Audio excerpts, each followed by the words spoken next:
biso Erzamir le bien beti 100%.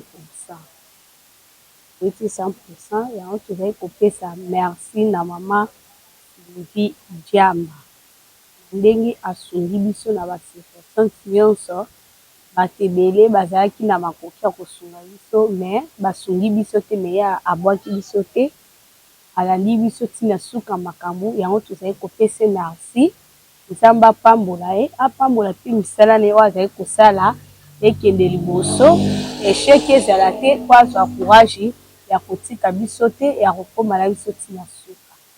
Azalaki na esengo makasi kotala kaka niveau ya ekole bamisusu kutu bafingaka biso oyo ezalaka ekole to ndako, bamisusu kutu bayebaka te ke awa ezalaka na ekole, bamisusu basali bayebaka, mais lere nzambe aye kosunga tobeti 100%, toza na esengo makasi. Donc esengo vraiment ya koluka, esengo nde tozali yango tobeti 100%, tondimaki te, mais tondimaki lokola nzambe azalaki na biso na elongo, tozali kaka na kondima nde nzambe asungi biso mpe tobeti 100%, yango toza na esengo makasi. Parole na ngai ya suka naopesa remerciement na préfet, na mama promotrice, na mama Sylvie Diamba, na monsieur le secrétaire Teoule, nazopesa bango nyonso merci. Ndenge baakompagnaki biso, baakompagne mpe baoyo bawaya na nsima na biso. C'est Papa Blaise Kikati. Nasepeli makasi na initiation oyo mama Francis Kasali na kati ya école ya Œuvre de la Foi na quartier na biso Biki na commune ya Sele na Kole. Ouais, vraiment, c'est à féliciter, on n'était pas sûr, mais que c'est pas un effort, on a basali, et puis, on a fait vraiment, en tout cas, tout comme si on makasi à la prochaine année 2024-2025, et continuer bongo bana baye belé, en tout cas, tout ça, c'est makasi, na moins petit autocaboli, à présence de tout le monde, en tout cas, l'initiation initiale. Bon, ngai, Damonda, Afua.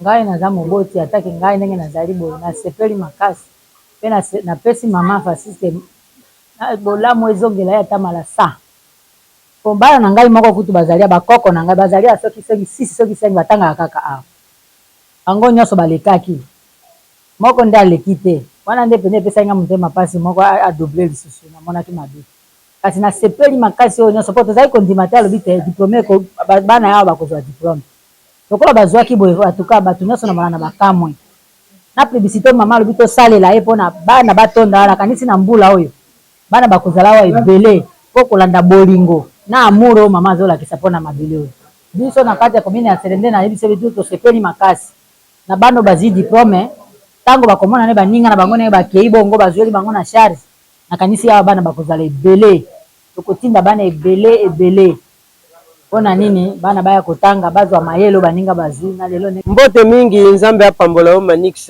jeune homme courageux oh nazalaki stupéfait nazalaki lokwa mutu moko nazo rêver komona ete eloko ebandaki lokwa aliseki nzambe na maona ye asali ete bapersone vulnérable mingi baza baorphelin mingi baza les plus petits démunis mingi baza na moyen ya kokotisa bana na baklasse te mpe mingi bayali awa bazokamwa ndenge nini nzambe oyo atiki bato nyonso aye kokipe bango esengo na ngai ezalaki vraiment ya kokamwa ntina na ye tozosola na CG na biso tozodiscute sur la grâce CG a convaincre nga mpe na convaincre ye biso mbaye tolobi oui merci Seigneur Jésus na ndenge opesi bana diplôme eza esengo moko oyo kokamwa ke baekola boye mpe bato bakozwa diplôme nzambe na maona ye est-ce que baorphelin les plus petits démunis bano baza na bamoyen te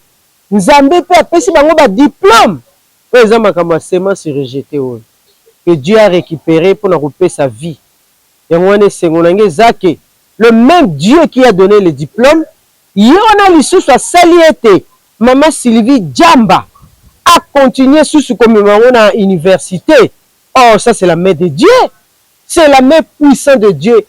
Oh, si cela n'est pas le cas, eza mawa. Mais comme nzambe ye moko asali ke mama Sylvie Diamba andima kosalisa bana oyo les plus petits démunis, les personnes vulnérables, parmi bango ba orphelins baza ebele, parmi bango bana ba soldats bazali, na pamboli nzambe pona ngesengola ngezake. Merci Saint-Esprit de Dieu, école ekoti na palmarès ya ba diplômé na première promotion bango nyonso 9 bazui.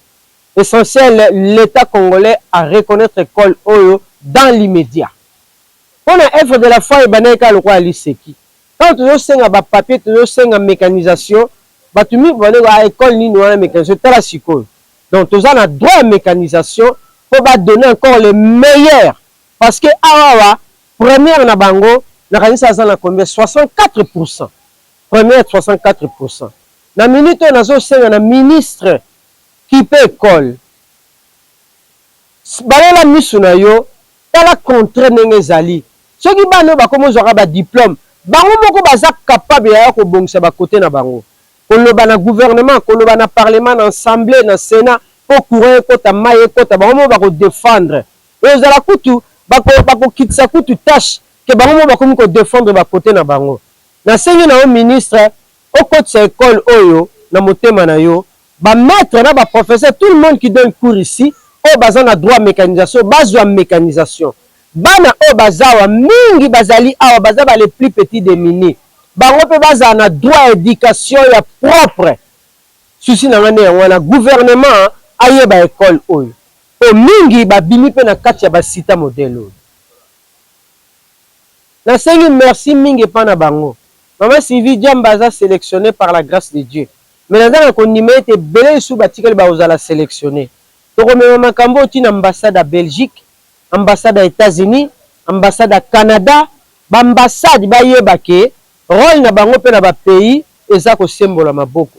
Ba continuer ko sembola le boko, ba partenaire ono so biso tozana bango, to beteli bango lisolo ya première promotion, ba kumisa ki nzambe makasi. Siko tozo senge ete le même Dieu a touché sous bango na ba ambassade pour ba continuer au sama kama minene ba tonga école tongama makamno se sala mato soma mapango to tonga po bana pe ba sepela susi na biso yango wana. Bonjour messieurs les journalistes. Je suis monsieur Evariste Théoulé, le secrétaire général de l'ONG d'œuvre de la foi, le coordonnateur de projet de l'éducation dans la dite ONGD.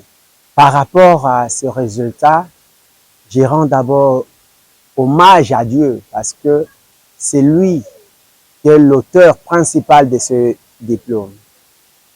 Aussi, ma gratitude va droitement auprès de la promotrice du complexe scolaire œuvre de la foi, la présidente de l'ONG œuvre de la foi, la personne de Madame Francisca Kimbembe Kiyed. C'est grâce à elle, par sa détermination, que nous sommes abattus pour que nous obtenions ces diplômes. Malgré des difficultés qu'ont connues les enseignants, elle ne se s'est pas lassée.